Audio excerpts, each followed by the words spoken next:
بسم الله الرحمن الرحيم.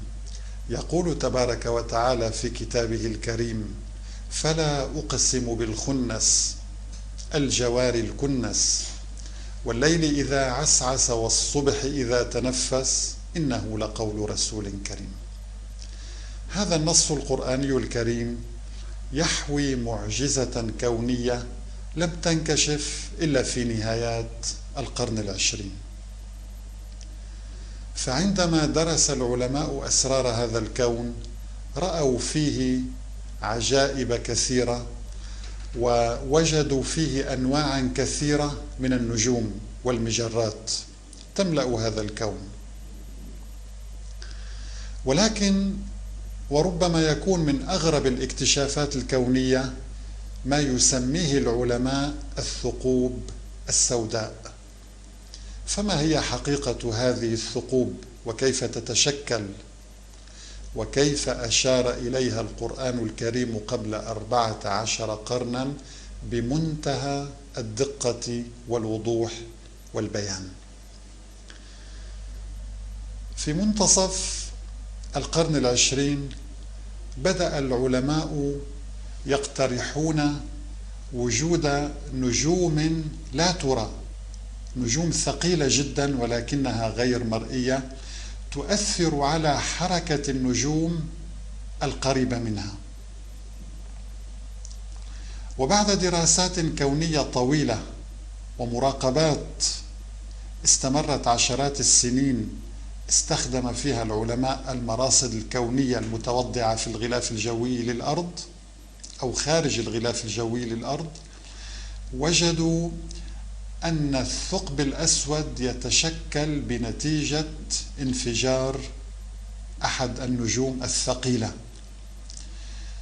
فالكون كما نعلم يحوي مليارات المجرات، وكل مجرة تحوي مليارات النجوم، وهناك نجوم بحجم الشمس أو أكبر أو أصغر.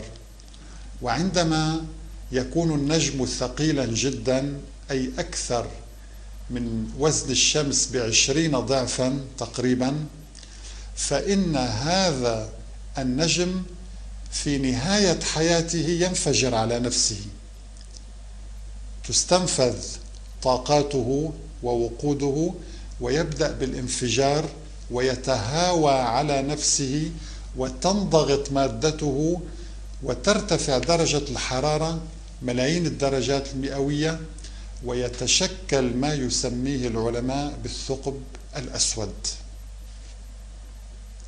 طبعا الثقب الأسود جسم ثقيل جدا، ولكنه يشغل حجما صغيرا جدا من المكان، أي أن هناك مادة ثقيلة جدا موجودة في حجم صغير جدا. هذا هو الثقب الأسود. لقد وجد العلماء أن هذه الثقوب السوداء تتميز بثلاث خصائص أساسية. أولا، إنها لا ترى أبدا، لا يمكن رؤيتها، لأن هذا النجم الذي تحول إلى ثقب أسود وانضغطت مادته بشدة هائلة وأصبح وزنه ثقيلا جدا، فإن جاذبيته تكون هائلة وفائقة. هذه الجاذبية بسببها يجذب هذا الثقب كل شيء يقترب منه، حتى الضوء لا يسمح له بالانفلات منه. الضوء الذي يبثه هذا النجم لم يعد بإمكانه التفلت من جاذبية الثقب الأسود، ولذلك فإن هذا الضوء يرتد على الثقب الأسود ولا يصلنا منه شيء أبدا.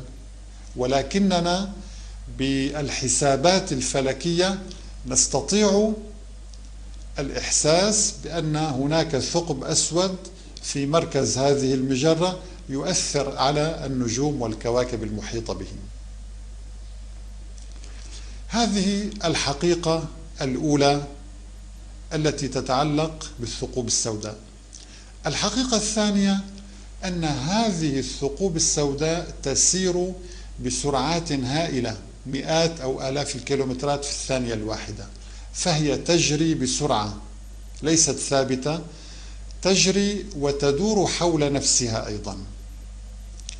الحقيقة الثالثة والأهم أنها تكنس وتجذب أي شيء يقترب منها بعنف.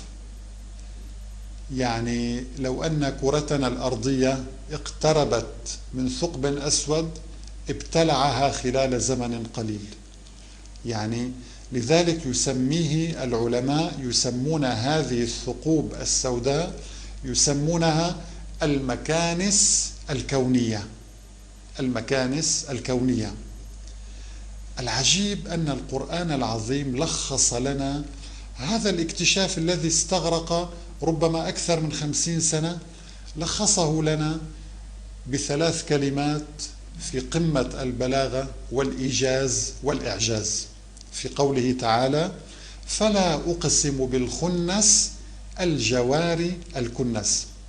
فالخنس هي الأشياء غير المرئية، ونحن نقول الوسواس الخناس وهو الشيطان، أي الذي لا يرى، من فعل خنس أي استتر وغاب واختفى عنا، فهي أجسام لا ترى مختفية سماها الله الخنس. الجواري من فعل يجري، وبالفعل هي تجري بسرعة هائلة. الكنس تكنس وتجذب إليها كل شيء يقترب منها، سبحان الله. ولذلك فإن الله تبارك وتعالى قال: فلا أقسم بالخنس الجوار الكنس والليل إذا عسعس والصبح إذا تنفس إنه لقول رسول كريم. لذلك لابد أن نتساءل: لماذا ذكر الله هذه الحقيقة الكونية في كتابه؟ ليقول لنا إن الذي خلق هذه الثقوب هو الذي حدثنا عنها في كتابه المجيد، لندرك أن هذا القرآن كلام الله تبارك وتعالى. نسأل الله أن يعلمنا ما ينفعنا وينفعنا بما علمنا، وآخر دعوانا أن الحمد لله رب العالمين.